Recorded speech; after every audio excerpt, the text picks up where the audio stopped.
Thom Hartmann here on the news. You need to know this. January was a very good month for super PACs. Looking at the Republican race for president, super PACs raised more money in January than did the actual candidates. Romney, Santorum, Gingrich, and Ron Paul raised a total of $21 million in January, but their super PACs raised $22 million. This is further evidence that Americans are no longer hearing a sales pitch from politicians. They're hearing from the billionaires who own the politicians. Speaking of those political interests, the odds are increasing that they'll have a final say on who the nominee is at the Republican convention later this year. A new Quinnipiac poll has Governor Chris Christie as the first choice for Republicans if no current candidate wins enough delegates, forcing Republicans to hold a brokered convention. Bring back the smoke-filled rooms. Here's a news flash for Republican primary voters. Your votes don't matter. American homeowners are still getting screwed, even though the $26 billion mortgage settlement deal was intended to go straight to helping homeowners stay in their homes. States like Missouri and Wisconsin have announced plans to redirect that money toward closing budget loopholes in their state governments.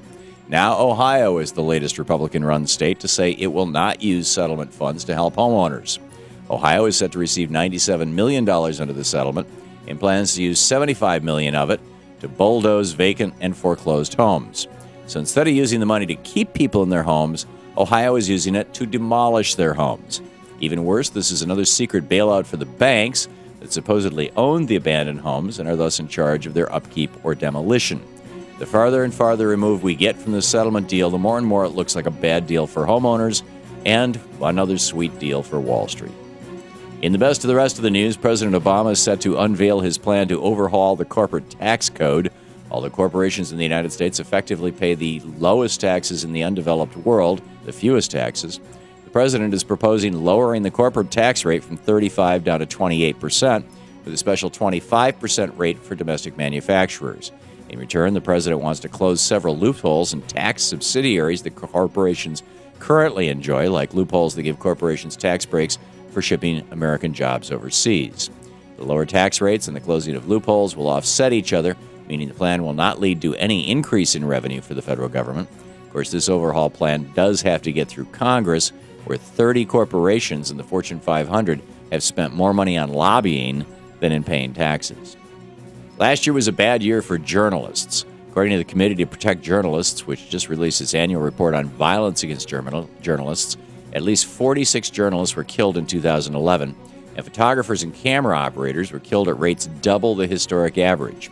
In addition, the number of journalists imprisoned around the world reached a 15-year high in 2011. The United States threw its share of journalists in jail as part of its crackdown on the Occupy Wall Street movement last year. The repression of journalism right now is no coincidence. As the backlash against corporate power and globalization moves ahead, the powers that be are desperately trying to control the flow of information, which means squashing independent journalists and propping up corporate media infotainment. The Republican Party claims to represent religious America, but when it comes to health care, the two couldn't be farther apart. As the Supreme Court gets ready to hear arguments on Obamacare, a broad coalition of religious groups in America filed a friend of the court brief with the High Court in support of Obamacare. From Methodists to Presbyterians to Catholics, several different denominations are represented in the brief, putting them at odds with nearly every single Republican in Congress and on the campaign trail who have vowed to repeal the president's health reform law. Considering that the Bible calls for the weak and needy to be rescued, and the Pope recently declared health care an inalienable right, it's no surprise that religious organizations are lining up in favor of Obamacare. What is surprising and tragic is that the Republicans would rather let sick Americans die than give President Obama a legislative victory. Don't believe the gun lobby.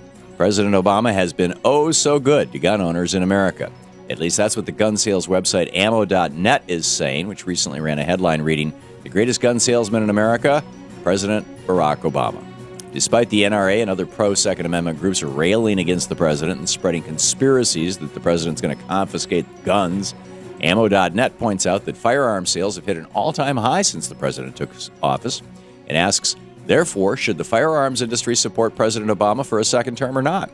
For many progressives, President Obama has been disappointing when it comes to gun reforms, especially after a mentally challenged college student was able to buy a gun with a high-capacity magazine and shoot Congresswoman Gabby Giffords in the head and kill 6 other people in Tucson last year.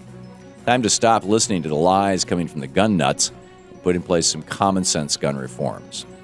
And finally, the Occupy movement has another big day of action in the works for the end of February.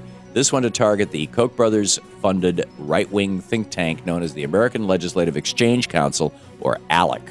Responsible for writing a slew of far-right legislation from anti-immigration bills in Arizona to anti-union bills in Wisconsin to anti-voting bills across the nation. ALEC is the poster child for corrupt corporate influence in our government. Led by Occupy Portland, the day of action is scheduled for February 29 and will target corporations that are members of ALEC. Just the fact that ALEC is on the radar now is a small victory. The organization has been in the shadows since the 70s, all the while inflicting corporate-friendly laws on us. And that's the way it is today, Wednesday, February 22nd, 2012. I'm Thom Hartmann on the news.